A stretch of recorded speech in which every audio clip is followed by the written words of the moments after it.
Et c'est un débat inédit que nous accueillons ce soir sur ce plateau. Bonsoir messieurs, merci beaucoup d'avoir accepté cet exercice. Vous êtes là évidemment pour défendre vos candidats respectifs. Emmanuel Macron pour vous, Gabriel Attal, Marine Le Pen pour vous, Jordan Bardella. Vous incarnez aussi la jeune génération et donc l'avenir de la politique. Pour cette élection présidentielle, on redoute une abstention très forte, notamment dans votre classe d'âge, dans votre tranche d'âge, les 25-35 ans. 1 sur 2 n'est pas sûr de se déplacer le 10 avril prochain. Pourquoi devrait-il aller voter et choisir votre candidat? Gabriel Attal, vous commencez. Bonsoir. D'abord, je pense qu'il y a une raison qui relève de l'évidence. À 3 heures de chez nous, en ce moment, la Russie bombarde la démocratie, le droit des Ukrainiens à choisir leurs représentants. On a la chance en France de vivre en démocratie, de pouvoir choisir ses représentants, les éconduire si on n'est pas d'accord avec eux. Il faut faire vivre ce droit. Et puis ensuite, c'est important parce que c'est une élection majeure, l'élection présidentielle. Elle dit ce que va être ensuite la gestion de notre pays dans les années à venir. Et si on se replace il y a 5 ans, je suis face à Jordan Bardella, si les Français avaient fait un autre choix, qu'ils avaient choisi sa candidate Marine Le Pen, qu'est-ce qui se serait passé pendant 5 ans? On n'aurait pas eu de vaccin pendant la pandémie parce qu'on les a eus grâce à la coopération européenne, qu'elle voulait en sortir. On ne serait pas en train de fournir des armes à l'Ukraine pour se défendre vis-à-vis de la Russie, mais à la Russie pour attaquer l'Ukraine, parce qu'elle voulait et qu'elle veut toujours, c'est dans son programme, une alliance militaire avec la Russie. On n'aurait pas baissé nos émissions de CO2 puisqu'il n'y avait absolument rien sur le sujet. Les couples de même sexe n'auraient plus le droit de se marier aujourd'hui en France. Donc on voit à quel point choisir un programme a un impact ensuite sur ce qui se passe dans le pays. Et donc, là, qu'est-ce qu'on veut? On veut que notre pays soit plus indépendant. On veut moins dépendre des autres pour se déplacer, pour se chauffer, pour travailler, pour se défendre, pour s'informer. Celui qui propose ce programme, c'est Emmanuel Macron. Il propose de renforcer l'indépendance de notre pays en renforçant aussi l'Europe. Et donc c'est pour ça, moi, que j'appelle évidemment la jeune génération à aller voter d'abord, quel que soit le candidat, parce qu'encore une fois, on est en démocratie, puis à voter évidemment pour Emmanuel Macron. Jordan Bardella. Bonsoir. Moi, je voudrais dire à la jeunesse française que la politique d'Emmanuel Macron est partout dans leur quotidien. La politique d'Emmanuel Macron, elle est dans les 60% de taxes que les Français payent lorsqu'ils vont faire le plein de leur voiture. Elle est dans la diminution des APL qui a été décidée par le gouvernement et qui a été une mesure d'injustice pour beaucoup de nos jeunes. Elle est dans le niveau aujourd'hui toujours plus bas des pensions de retraite de leurs grands-parents qui ont été désindexées de l'inflation par le gouvernement d'Emmanuel Macron. Et elle est aussi dans la nécessité pour beaucoup de jeunes Français, partout dans le pays, de regarder derrière eux chaque fois qu'ils sortent dans les rues et de regarder derrière eux parce qu'ils ne se sentent plus en sécurité, que les femmes sont harcelées à chaque fois qu'elles sortent dans les rues de France et qu'en réalité, cette insécurité les entoure matin, midi et soir. Et cette insécurité, elle est la conséquence du laxisme du gouvernement et de décisions politiques. Tout ce qu'ils vivent est la décision de choix politiques. Et nous sommes venus leur dire avec Marine Le Pen qu'avec d'autres choix politiques, en changeant les gens qui sont au pouvoir depuis 30 ans, eh bien, on peut faire différemment et on peut redonner au peuple français le bonheur de vivre en France dans la liberté et la sécurité. Alors, vous parlez de la sécurité, on y reviendra tout à l'heure. Premier sujet de campagne qui fait beaucoup parler et qui vous concerne en premier lieu, puisque c'est celui des retraites. Paradoxalement, ce sont vos générations qui devront assurer la survie de ce système. Et là, vos candidats ont une approche très différente.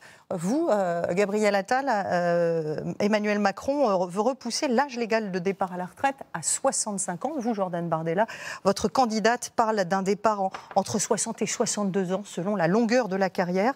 Gabriel Attal, 65 ans, pourquoi demander un tel effort aux Français? Ce que veut Emmanuel Macron, c'est que les Français puissent continuer à avoir une retraite, une bonne retraite. Notre système, il fonctionne comment? C'est les actifs, ceux qui travaillent, qui payent la retraite de ceux qui sont à la retraite. On sait qu'il y a de plus en plus de personnes qui sont à la retraite et qui vont être à la retraite parce que l'espérance de vie s'allonge. Et donc on a un déficit de notre système et le risque, si on ne fait rien, c'est d'arriver au défaut de paiement, de ne plus pouvoir verser les retraites. Donc à partir de là, il y a 3 choix si on veut maintenir notre système. Le premier choix, ça serait de baisser les pensions. On ne veut pas le faire.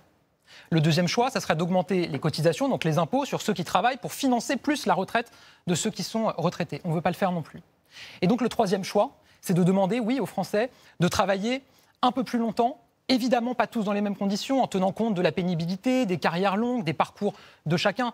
Mais oui, de travailler plus longtemps. Je rappelle que la France, dans les pays de l'OCDE, c'est le pays où le départ effectif à la retraite est le plus bas, qu'autour de nous, la plupart des pays sont déjà passés aux 65 ans. Encore une fois, il faut le faire avec méthode, avec négociation, en tenant compte des parcours de chacun.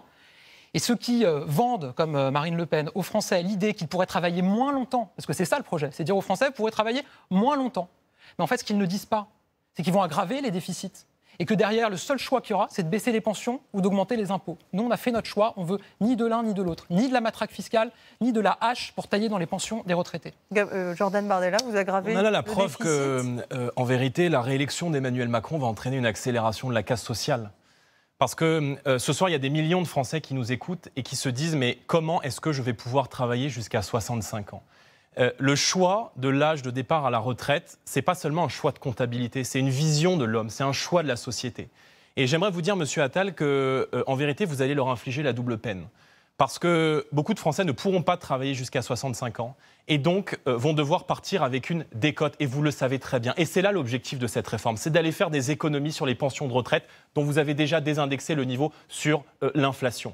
Et pour une raison très simple. Il faut savoir que la moitié des Français, la moitié des gens qui aujourd'hui arrivent à la retraite, arrivent au chômage. Et donc, en déplaçant l'âge de départ à la retraite à 65 ans, vous allez payer des chômeurs plus longtemps.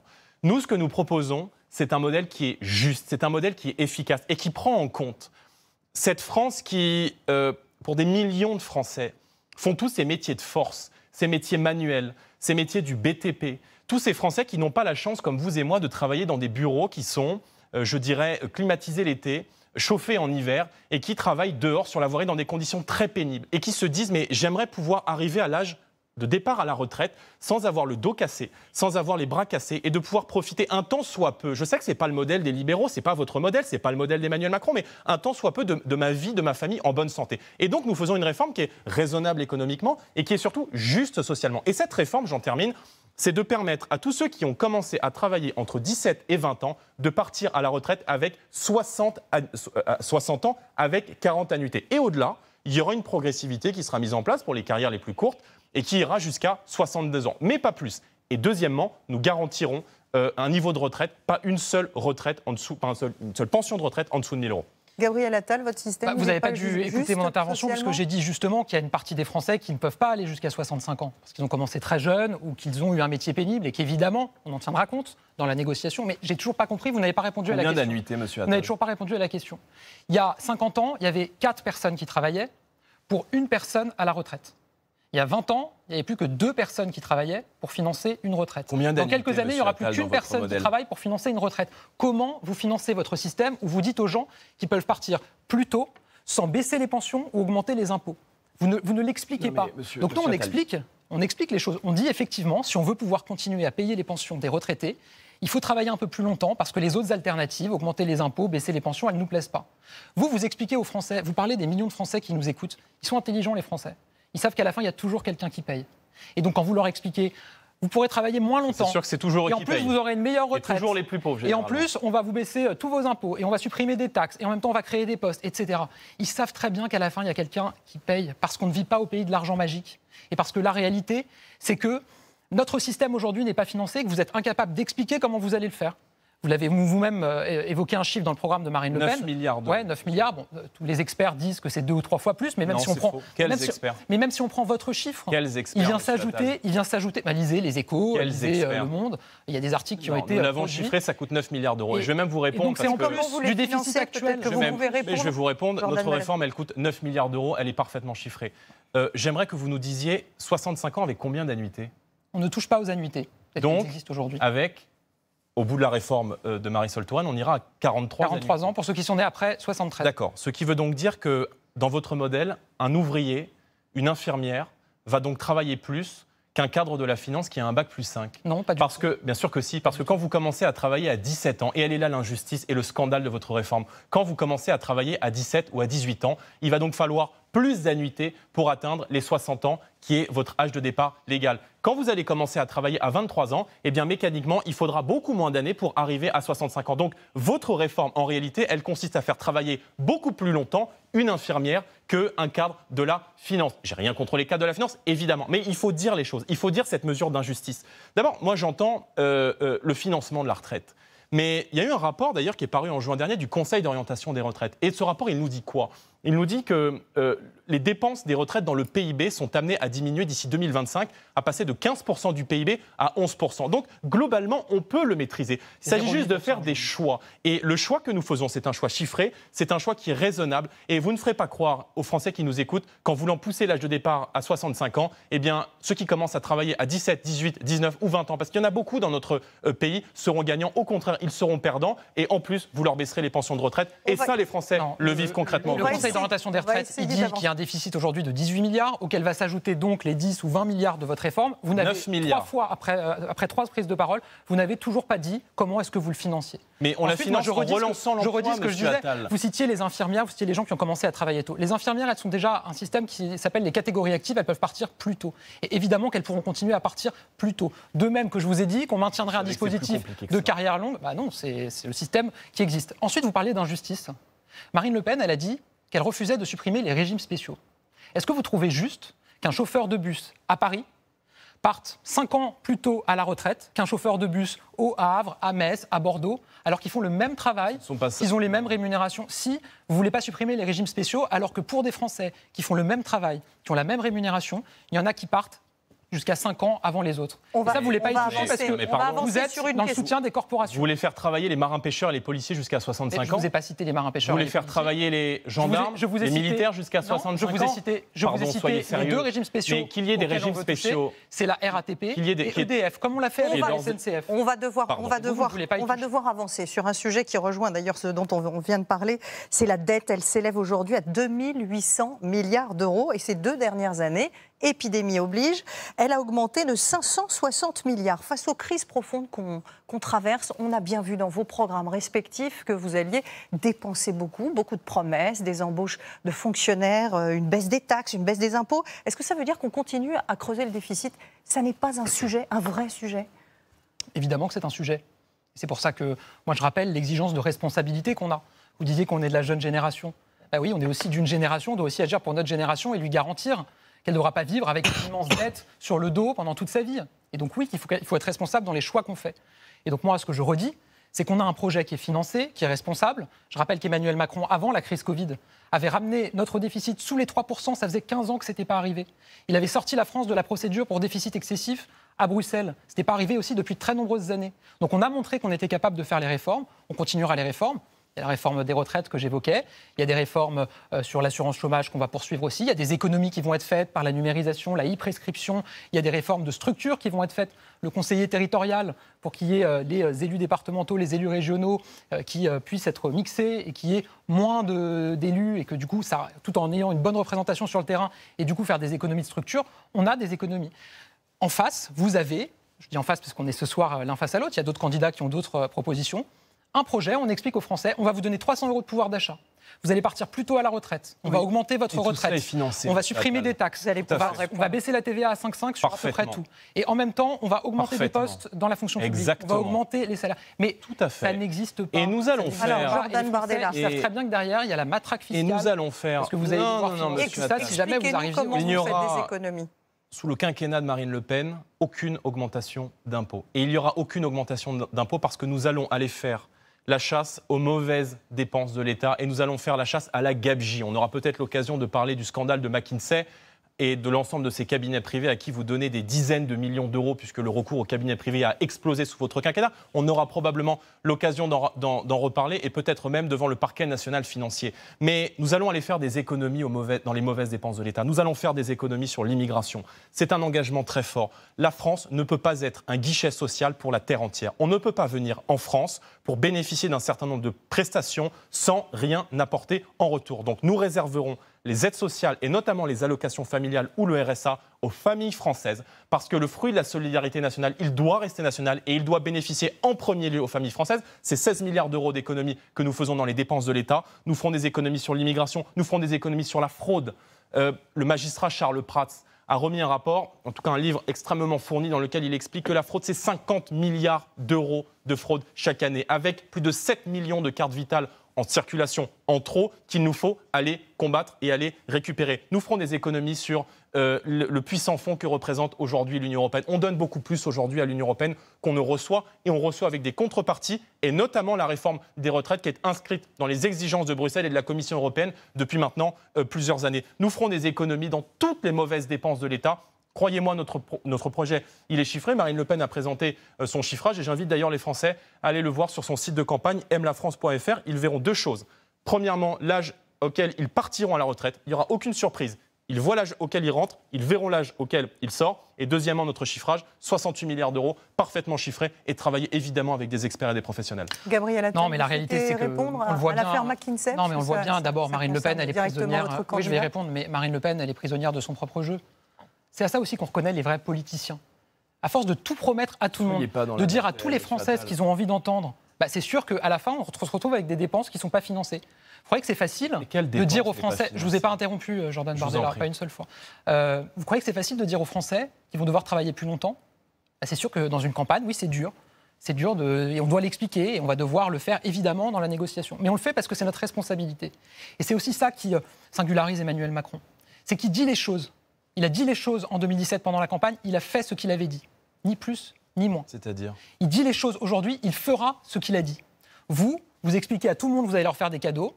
Puis après, si vous êtes élu, ils vont ouvrir le cadeau, il y aura la matraque fiscale. Et d'ailleurs, les Français ont l'occasion de l'en empêcher dans quelques jours. Je vous interromps jamais. Il y a eu un débat il y a 2 semaines, je crois, avec 2 candidats à la présidentielle sur ce plateau. Tous les gens qui ont regardé ont dit on ne comprenait rien parce qu'ils n'arrêtaient pas de s'interrompre.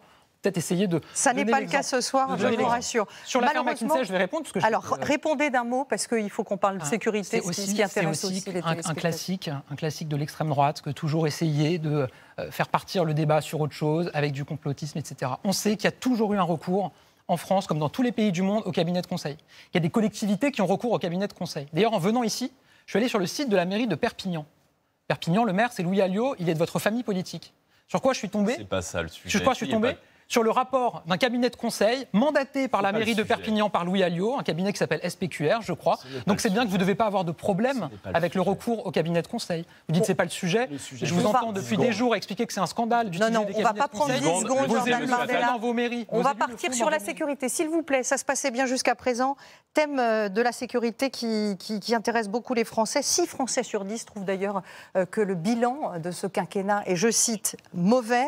On ne parle pas là de terrorisme ou de grand banditisme, on parle de délinquance au quotidien. Est-ce que vous êtes aussi sévère que les Français, Jordan Bardella ? On imagine que oui. Moi, ce que je reproche au gouvernement, c'est d'avoir été incapable de protéger les Français et de rétablir ce droit au vivre en paix. Les cambriolages, les maisons squattées, les agressions contre les policiers, il y en a encore eu la nuit dernière dans mon département en Seine-Saint-Denis.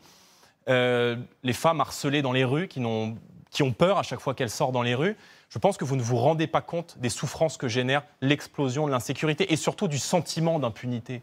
Parce que aujourd'hui, cette insécurité encercle les Français sur tout le territoire, dans les grandes villes, dans les campagnes, dans cette France des oubliés. Et nous ferons de la sécurité une priorité du mandat. Je pense qu'il faut commencer d'abord par protéger ceux qui nous protègent, par protéger nos policiers. Vous avez été ambigu d'ailleurs sur cette question et nous instaurerons notamment la présomption de légitime défense. Les policiers ont le droit de se défendre et de faire leur travail dans des conditions qui soient des conditions sûres. Deuxièmement, nous nous attaquons au laxisme judiciaire, tolérance zéro. Il n'y aura pas d'aménagement de peine lorsque les peines de prison ferme au-dessus de 6 mois seront prononcées.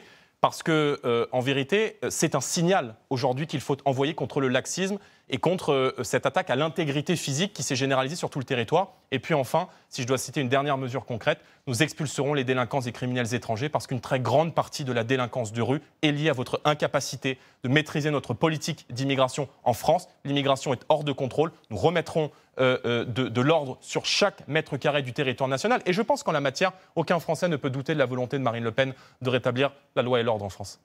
Gabriel Attal, sur le bilan de ce quinquennat jugé sévèrement par les Français. Je ne vais pas me payer de mots, je vais dire ce qui a été fait. 10 000 policiers et gendarmes supplémentaires recrutés. 3 milliards d'euros en plus sur le budget de la sécurité.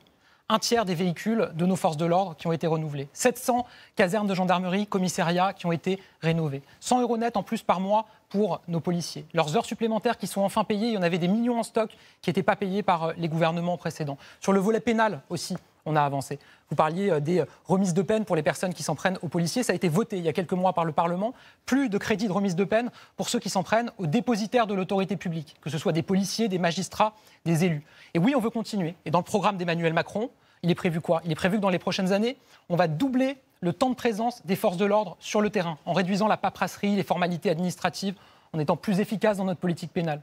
On propose 200 brigades de gendarmerie supplémentaires ciblées directement sur les territoires ruraux, nos campagnes, parce qu'il ne peut pas y avoir de zone blanche en matière de sécurité. On ne va pas faire tous les points du programme. Je vois l'heure qui avance. Pour terminer ce débat, on voulait vous demander en 30 secondes à chacun d'entre vous la mesure qui pourrait changer le quotidien des Français dans le programme de vos candidats. Jordan Bardella. Marine Le Pen l'a annoncé, nous avons fait du pouvoir d'achat un axe important de notre projet pour le pays. Et si Marine Le Pen est élue dès le lendemain matin de son élection, elle fera de l'ensemble des énergies, le carburant, l'essence, l'électricité, le gaz, le fioul, des produits de première nécessité. Ce qui veut dire concrètement que nous abaisserons dès le lendemain matin de notre élection la TVA de 20% à 5,5%. C'est du pouvoir d'achat qu'on va rendre aux Français. Il y a une aberration, c'est les 60% de taxes qu'on paye à la pompe. Et l'ensemble des baisses de taxes que nous faisons sur le carburant va permettre non seulement de rendre 12 milliards d'euros de pouvoir d'achat aux familles françaises, mais surtout de leur faire gagner 15 à 30 euros à la pompe. C'est considérable, surtout en ces temps de conflits internationaux. Merci beaucoup Jordan Bardella. Gabriel Attal. D'abord, c'est un détail, mais vous disiez le lendemain de son élection, elle baissera la TVA à 5,5. Juste, il faut une loi pour le faire. Donc même si elle était élue, il faudra qu'elle attende l'été pour avoir une majorité. La volonté, c'est peut-être ce qui nous différencie. Ça montre une nouvelle fois que vous êtes prêt à raconter n'importe quoi aux Français pour être élu. Et ensuite, une mesure, le versement à la source, qui répond à 2 scandales très choquants dans notre pays. Le premier, c'est ceux qui vivent sur le dos des autres, qui fraudent. Et donc, avec le versement à la source, il n'y aura plus de fraude aux prestations sociales. Et 2, c'est tous les Français qui n'ont pas recours aux aides auxquelles ils ont droit. Il y en a peut-être des dizaines de milliers qui nous écoutent ce soir, qui auraient droit à une aide pour se chauffer, à la prime d'activité, peut-être au RSA, et qui ne le demandent pas. Ça leur sera versé automatiquement. Merci beaucoup. Vous avez respecté la parole de l'un et de l'autre. Merci infiniment. Merci voilà, c'est la fin de ce journal et de cette émission. Demain, vous retrouverez Julien Arnaud à 13h, Gilles Boulot à 20h. Tout de suite, rendez-vous sport. Très belle semaine et à vendredi.